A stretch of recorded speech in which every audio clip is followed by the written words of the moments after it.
देखिए, हम लोग कोशिका विभाजन के बारे में बात करने जा रहे हैं। इससे पहले हम आपसे कुछ दो चार बातें पूछेंगे।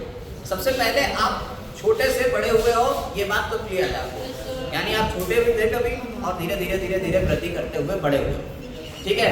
तो अगर आप छोटे थे तो कम कोशिकाएं होंगी, जब बड़े हो गए तो नई कोशिकाएं उसमें जुड़ती गई होंगी, कोशिकाएं बड़ी गई होंगी, ठीक है। इसके अलावा आपके कभी चोट लग जाती है, हाथ वगैरह में चोट लग जाती है तो उतना पार्ट छिल जाता है। छिलने के बाद क्या होता है, हमारे धीरे धीरे धीरे धीरे वो घाव भर जाता है और फिर से हमारा हाथ वैसे ही रिपेयर हो जाता है, यानी नई कोशिकाएं तो बनी होगी तभी तो उसमें वो जुड़ा होगा। इसके अलावा आप लोगों ने मौसम जब चेंज होता है, बरसात का मौसम और गर्मी का मौसम जब चेंज हो रहा होता है तो आपके खाल छूटती है, हाथ से खाल छूटने लगती है। ये जो खाल छूटती है, नीचे से नई खाल निकलने लगती है, पुरानी खाल छूट के हटने लगती है। इसका मतलब क्या है, वो रिप्लेस हो रही है, नीचे नई कोशिकाएं उसे रिप्लेस कर रही है, पुरानी वाली को हटा रही है, नीचे से नई कोशिकाएं आ जा रही हैं, रिप्लेस कर रही है। इसके अलावा आप लोगों ने देखा होगा कि जनन होता है, बच्चे पैदा होते हैं, कुत्ते, बिल्ली, भैंस, बकरी, इंसान, ठीक है। और पेड़ों के भी बच्चे होते हैं। पेड़ों के बच्चे कौन होते हैं, बीज, जो उसके बीज है उसके अंदर उसका छोटा सा एक बच्चा है, वो बीज जब ग्रो करेगा तो एक नया पेड़ बन जाता है, आपने देखा होगा।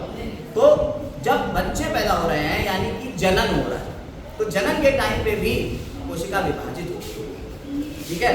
तो ये कोशिका का विभाजन कब कब होता है, या तो वृद्धि हो रही होगी तब होगा, या पुरानी मातृ कोशिकाएं या क्षतिग्रस्त कोशिकाओं के प्रतिस्थापन में। प्रतिस्थापन यानी रिप्लेसमेंट और रिपेयर।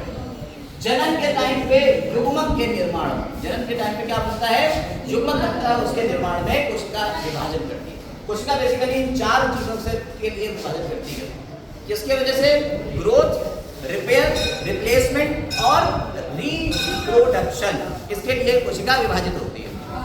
ये विभाजन दो तरीके का हो सकता है, समसूत्री विभाजन और अर्धसूत्री विभाजन।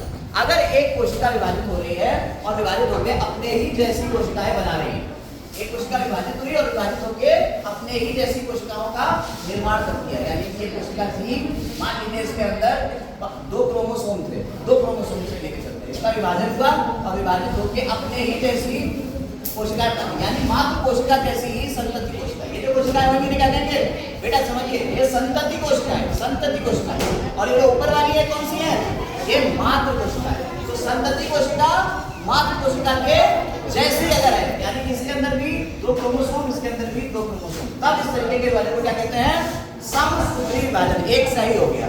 इस विभाजन में प्रत्येक मातृ कोशिका का विभाजन होकर समरूप कोशिकाएं बनती है और क्रोमोसोम की संख्या सेम रहती है, मातृ कोशिका के जैसी ही रहती है। लेकिन अगर कोशिका का विभाजन हो और इसके बाद क्रोमोसोम की संख्या आधी हो जाए, यानी कि यहाँ दो थे, एक क्रोमोसोम रह जाए, क्रोमोसोम यानी गोसूत्र, आपको बताया था पेट में पढ़ाया था, क्रोमोसोम की संख्या आधी ही रह जाए और जो बने वो क्या बने, युग्मक बने, और युग्मक वापस से जुड़ के एक नई संतति कोशिका बनाएंगे।